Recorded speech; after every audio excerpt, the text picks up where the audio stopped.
DR bright future study centre में आपका बहुत बहुत स्वागत है दोस्तों। आज हम देखने वाले हैं, जैसा कि आप थंबनेल में देख ही चुके हैं, कक्षा 10वीं का जो विज्ञान का पेपर हुआ है आज का, तो सेट ये देखने वाले हैं। जैसे भी इसमें चारों सेट जो हैं एक जैसे ही हैं, केवल उनके क्रम चेंज किए गए हैं, यहाँ के वहाँ किए गए हैं, जैसे कि हर सब्जेक्ट में होता है।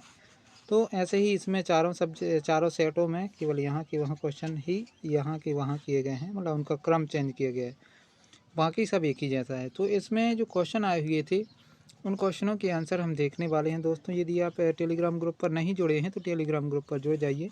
वहाँ पर आपको बहुत सारा स्टडी मटेरियल और इम्पोर्टेंट क्वेश्चन प्रोवाइड किए जाते हैं, और आपके यदि 9th और 11th वाले स्टूडेंट हैं तो उनको पेपर भी वहाँ प्रोवाइड किए जाते हैं। तो आप एक बार टेलीग्राम ग्रुप पर जरूर जुड़ जाइए। तो चलिए हम इसके जो है क्वेश्चन के आंसर देखते हैं फिलहाल में। तो ये देख सकते हैं आप, पहली बात तो ये आपका यही पेपर था ना, ये कोड देख लीजिए, यही कोड आपका J510 इस प्रकार का कोड होगा, और 2023 का जो साइंस का विज्ञान का पेपर है। तो इसमें जो क्वेश्चन आया हुआ था, सबसे पहले वैकल्पिक क्वेश्चन आए हुए थे, है ना। तो वैकल्पिक क्वेश्चन में क्या क्या जो है आए हुए थे वो देखने वाले हैं। पहला जो वैकल्पिक क्वेश्चन था, कैल्शियम ऑक्साइड की जल के साथ अभिक्रिया किस प्रकार की अभिक्रिया है। तो जल के साथ जब कैल्शियम ऑक्साइड का मतलब होता है CaO की जब क्रिया H2O है ना जल से करेंगे तो क्या बनेगा, CaOH का होल ट्वाइस, OH का होल ट्वाइस प्लस ऊष्मा निकलेगी। तो ऊष्मा जब जिसमें भी जिस अभिक्रिया में ऊष्मा निकलती है तो उसको क्या बोलते हैं, ऊष्मा क्षेपी अभिक्रिया। हाँ, तो अगला क्वेश्चन हो जाएगा अपना। अगला जो क्वेश्चन है, धातुओं द्वारा कौन सा गुण प्रदर्शित नहीं किया जाता। इसमें ये पूछा जा रहा कि नहीं प्रदर्शित किया जाता, तो विद्युत धारा इसमें प्रवाहित होती है, विद्युत चालकता का गुण होता है, इसमें तन्यता का भी गुण होता है ना, आघात वर्धनीयता का भी गुण होता है। तो गुण कौन सा नहीं होता है, भंगुरता का। धातुओं को पीटेंगे हम तो वो चादर के जैसे बना सकते हैं, लेकिन भंगुरता वो टूटेंगी नहीं कि मतलब अलग अलग हो जाएं, है ना। तो ये भंगुरता इसका जो राइट आंसर हो जाएगा, भंगुरता इसका तो है ही था। श्वसन की प्रक्रिया होती है, तो कैसी होती है, ये अपचयन प्रक्रिया है। अपचयन और ऊष्मा शोषी अभिक्रिया होती है, अपचयन प्रक्रिया है और ऊष्मा शोषी अभिक्रिया होती है। इसके बाद अमीबा में किस विधि द्वारा जनन होता है। तो किस प्रकार की विधि द्वारा जनन होता है, तो द्विखंडन द्वारा, है ना। समतल दर्पण की जो फोकस दूरी है, अगला क्वेश्चन देखिए 5वां है, जो समतल दर्पण की फोकस दूरी कितनी होती है, -1 होती है कि +1 सेंटीमीटर की 2 सेंटीमीटर की अनंत। तो इसका जो राइट आंसर हो जाएगा ऑप्शन डी, अनंत हो जाएगा। प्रतिरोध का मात्रक होता है, तो प्रतिरोध का मात्रक क्या होता है, वोल्ट होता है, वाट होता है, ओम होता है कि एम्पियर होता है। तो इसका जो राइट आंसर है दोस्तों, यदि आपको नहीं पता है तो इसका राइट आंसर हो जाएगा सा। प्रतिरोध का जो मात्रक होता है ओम होता है। आगे है 7वां विकल्प में विद्युत ऊर्जा को यांत्रिक ऊर्जा में परिवर्तित करने वाली युक्ति क्या कहलाती है। तो इसका जो राइट आंसर हो जाएगा विद्युत मोटर। वैसे इसमें विद्युत मोटर लिखा नहीं है ना, तो इसका जो राइट आंसर होगा क्या होगा, मोटर हो जाएगा। फिर इसके बाद हम चलते हैं 8वें विकल्प की तरफ। एक पारितंत्र में मानव है, तो मानव क्या है, उत्पादक है, शाकाहारी है कि मांसाहारी है कि सर्वाहारी है। तो इसमें जो माना गया है वो सर्वाहारी माना गया है मानव को। फिर चलते हैं अपन इसके जो खालिस्तान है। खालिस्तान यदि आपको स्पष्ट समझ में नहीं आ रहे हैं तो मैं बोल रहा हूँ, आप जो है अपने पेपर से मिलान करते जाइएगा। पहला जो विकल्प है, रिक्त स्थान है, सिरके में खालिस्तान अम्ल उपस्थित होता है।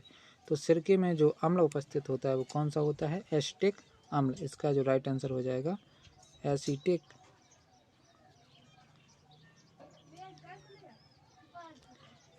अम्ल।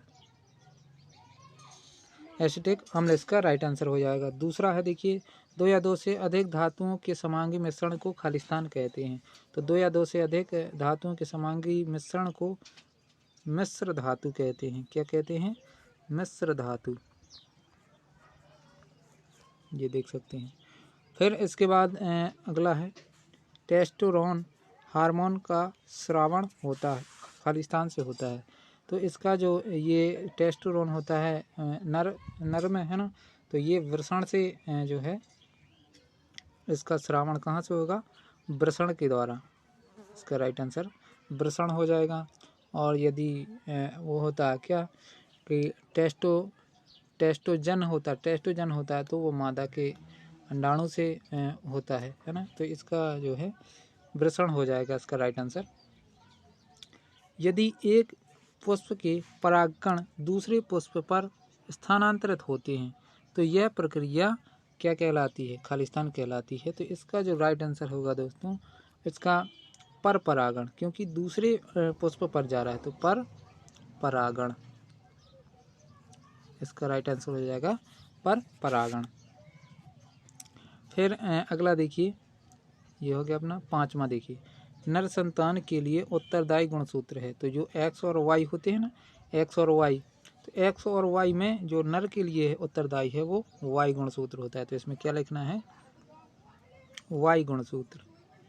वाई गुणसूत्र ये लिख देना था आपको, है ना। वाई गुणसूत्र उत्तरदायी होता है। फिर है अगला देखिए, वस्तुओं को हम खालिस्तान की उपस्थिति में देख सकते हैं। तो किसकी उपस्थिति में देख सकते हैं? इसका राइट आंसर हो जाएगा प्रकाश। क्या हो जाएगा? प्रकाश। इसमें जो भरना था आपको प्रकाश, इसका राइट आंसर हो जाएगा। इसके बाद देखिए, प्रिज्म द्वारा खालिस्तान रंग की प्रकाश किरण का विचलन सर्वाधिक होता है। तो कौन सी रंग की? बैगनी रंग की। बैगनी रंग की सबसे ज़्यादा जो है विचलन होता है और लाल रंग का सबसे कम। तो इसका बैगनी भर देना था आपको लास्ट वाले में। इसके बाद आते हैं अपन जोड़ियों की तरफ। तो जोड़ियाँ इस प्रकार से हैं, आप देख सकते हैं। जोड़ियाँ का जो है इस प्रकार से है। पहला है प्रबल अम्ल। तो प्रबल अम्ल होगा HCl। इसका राइट आंसर हो जाएगा ई ऑप्शन, HCl। फिर है धातु। तो धातुएं किस प्रकार की होती हैं? सुचालक। तो जी ऑप्शन सही हो जाएगा इसका, जी, है ना। ये इसका हो जाएगा, ये इसका हो जाएगा। जाइलम जल का परिवहन करता है। तो ये इसका राइट आंसर हो जाएगा। फिर मास्टर ग्रंथि किसको कहा जाता है? पीयूष ग्रंथि को मास्टर ग्रंथि कहते हैं। तो ये इसका राइट आंसर हो जाएगा। मादा हार्मोन्स। तो जो मादा हार्मोन्स अभी बताया था ना मैंने, ये इसका F नंबर जो है ये मादा हार्मोन्स है, एस्ट्रोजन, है ना। और मेंडल ने आनुवांशिकी के नियमों का जो है प्रतिपादन किया था। फिर एक और बचता है, अपने 2 बचते हैं अभी। सरल रेखीय पद। तो प्रकाश की जो किरण होती है एक सरल रेखीय पद होता है इसका। विभवांतर का मात्रक क्या होता है? बोल्ट होता है। ये राइट आंसर है। इस प्रकार से अपने ये सभी जोड़ियाँ हो जाएंगी। फिर इसके बाद हम चलते हैं, इसकी जोड़ियाँ ख़त्म होती हैं तो एक शब्द की तरफ। एक शब्द में जो हैं क्वेश्चन के आंसर्स आपको दिखाने वाले हैं। एक शब्द में नहीं, एक वाक्य में लिखने थे इसमें। वे अभिक्रियाएं जिनमें अभिकारकों के बीच आयनों का आदान प्रदान होता है उन्हें क्या कहते हैं? तो इसका जो राइट आंसर हो जाएगा आपका, देख सकते हैं, द्विविस्थापन। राइट आंसर क्या हो जाएगा? द्विविस्थापन। तो पहले का हो जाएगा द्विविस्थापन। दूसरे देखिए, मस्तिष्क का कौन सा भाग सोचने, सुनने, सूंघने, देखने आदि के लिए विशिष्टीकृत है? तो इसके जो है सभी भागों का अलग अलग काम होता है दोस्तों। देखिए, जो आपका अग्र मस्तिष्क होता है, अग्र मस्तिष्क,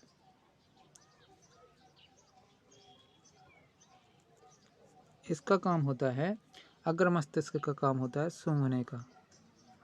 सूंघने से मतलब श्वसन से रिलेटेड जितनी भी प्रक्रियाएं होंगी वो अग्र मस्तिष्क के द्वारा होंगी। दूसरा है मध्य मस्तिष्क। तो मध्य मस्तिष्क का काम होता है, देखिए, मध्य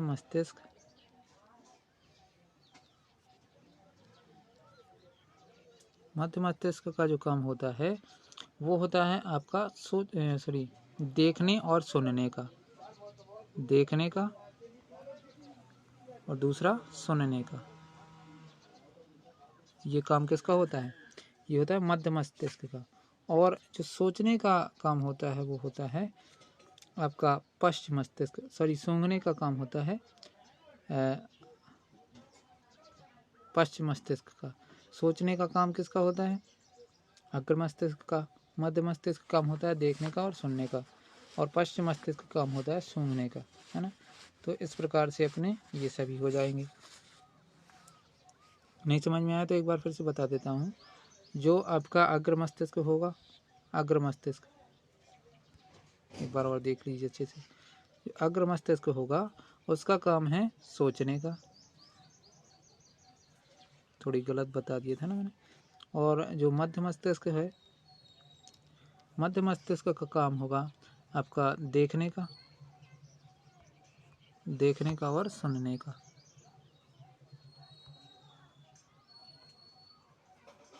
ये दो काम इसके होंगे। और जो पश्चिम मस्तिष्क है उसका काम होगा, पश्चिम मस्तिष्क का काम होगा सूंघने का, सूंघने का काम पश्चिम मस्तिष्क का होगा। इस प्रकार से तीनों के अलग अलग काम होते हैं, वर्क एरिया, है ना। फिर है भ्रूण का को पोषण कहाँ से मिलता है? तो इसका जो राइट आंसर होगा, इसका जो राइट आंसर होगा माँ के रक्त से, रुधिर भी लिख सकते हैं, माँ के रुधिर से, है ना। तो माँ के रक्त से या माँ के रुधिर से। अगला है जिस लेंस की फोकस दूरी 1 मीटर हो उसकी क्षमता कितनी होगी?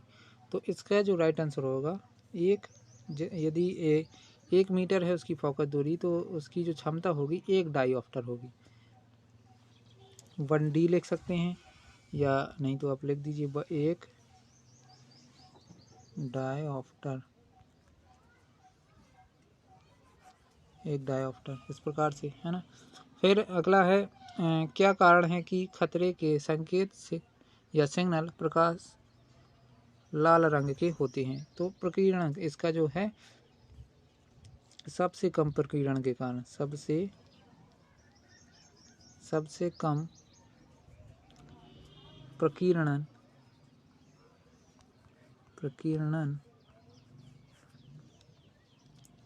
के कारण, प्रकीर्णन के कारण यह ज़्यादा दूरी तय करता है, दूरी तय करता है। इस प्रकार से इसका ये राइट आंसर हो जाएगा। फिर इसका जो है देखिए, एक अश्व शक्ति कितने वाट के बराबर होता है? तो 746 वाट के बराबर होती है, 746 वाट के बराबर होती है एक अश्व शक्ति। फिर इसके बाद देखिए, विद्युत परिपथों की लघुपतन और अतिभारण के कारण होने वाली हानियों की सुरक्षा के लिए सबसे महत्वपूर्ण युक्ति क्या है? तो इसकी सबसे महत्वपूर्ण युक्ति है फ्यूज तार। फ्यूज तार लगा दो आप, फ्यूज तार लगा देंगे तो अतिभार या लघुपतन की समस्या को रोका जा सकता है। इसके बाद जो है आपके क्वेश्चन आंसर आ गए थे। तो क्वेश्चन आंसर में देखिए, संचारण किसे कहते हैं, उदाहरण सहित बताइए, है ना। ये आपको संचारण लिख देना था क्या, कि जब लोहे या धातुओं से बनी कोई भी वस्तु होती है उसको खुले में छोड़ दिया जाए तो वह वायु एवं नमी की उपस्थिति में धातुओं का धीरे धीरे नष्ट होना ही संक्षारण कहलाता है। उदाहरण के लिए लोहे में जंग लगना लिख देना था आपको, है ना। और ये, या फिर इसके इस रासायनिक समीकरण को आपको अच्छे से लिखना था वैसे सूत्र रूप में, और फिर उसको संतुलित करना था। अगाध वर्धनीयता और तन्यता का अर्थ बताना है। अगाध वर्धनीयता का मतलब है धातुओं को पीट कर चौड़ी चादर के रूप में परिवर्तित किया जा सकता है, इसको अगाध वर्धनीयता कहते हैं। और धातुओं को खींचकर लंबे तार के रूप में परिवर्तित किया जा सकता है, इसे उसकी तन्यता का गुण कहते हैं, है ना। और बाकी ये देख सकते हैं आप, बाकी क्वेश्चन इसमें सही देखिए। प्रकाश संश्लेषण की क्रिया विधि का केवल रासायनिक सूत्र लिखना था आपको। कायक प्रबंधन किसे कहते हैं, है ना। अवतल दर्पण के कोई 2 अनुप्रयोग बताइए। ये इस प्रकार से आपकी क्वेश्चन से जो हैं आए हुए हैं। यदि आपको वीडियो पसंद आया हो दोस्तों तो अपने दोस्तों में ज़्यादा से ज़्यादा शेयर कर दीजिए, और अपने जो है मित्रों को बता दीजिए कि आपको ये क्वेश्चंस हैं जो बने हुए हैं। और जितने क्वेश्चन आपके सही किए हैं आपने, उसको आप कमेंट बॉक्स में ज़रूर कमेंट कीजिएगा, कि आपके कितने क्वेश्चन जो हैं सही गए हैं। तो आज के लिए दोस्तों इतना ही। मिलते हैं हम अगले वीडियो में एक अगले फैक्ट के साथ। क्लास 11वीं के क्वेश्चंस पेपर्स भी आपको यहीं पर मिलेंगे, तो आप इससे जुड़े रहिए इस चैनल पर। तो वहाँ के जो है आपको स्टडी मटेरियल भी टेलीग्राम ग्रुप पर प्रोवाइड किया जाएगा। बहुत ही अच्छे नोट्स है जो है हिंदी नोट्स हिंदी मीडियम में और इंग्लिश मीडियम दोनों के लिए हैं, और उनकी भाषा भी बहुत अच्छी जो है रखी गई है। तो आपको बहुत ही जल्दी जैसे ही सत्र स्टार्ट होगा तो आपको उस टेलीग्राम चैनल पर एक नोट्स प्रोवाइड किया जाएगा, तो आप उससे भी तैयारी कर सकते हैं। तो वीडियो देखने के लिए बहुत बहुत धन्यवाद दोस्तों। यदि वीडियो पसंद आया तो